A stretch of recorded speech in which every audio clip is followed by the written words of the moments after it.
COP जाल्लो ताजे meeting सुद्दां attend करूना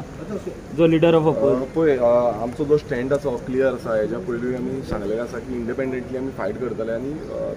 issue beige in case समज गोंयचे मेन इश्यूज आसा ना त्या इश्यू बेजाचेर आमी डिसायड करतले की कशें सपोर्ट करपाचें आनी कशें विरोध करपाचें. पूण दिसतालें म्हणटा तुमी खंय तरी पळय आमी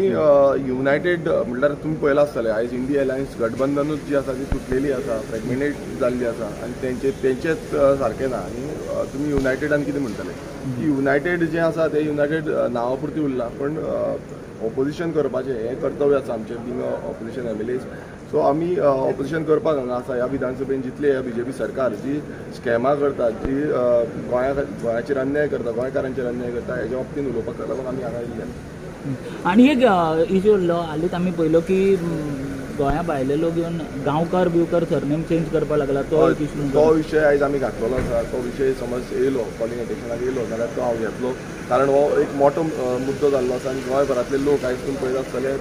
भियाल्ले आसा की आमची नांवां सरनेम जी आसा ती मिसयूज जातली भलतेच कडेन पावतली आनी ते आयज तुमी पळयता क्रायम एक्टिविटी ते गोंयकारांच्या नांवान लागतली फाल्यां समज नांवां चेंज जाली सो तो मुद्दो जो आसा आयज आमी विधानसभेन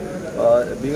कॉलिंग एटेन्शन हांवें मूव केल्लें आसा. सो इन केस स्पिकरान ते कॉलिंग एटेन्शन घेतलें जाल्यार तो मुद्दो आयज असेंब्लीन येतलो.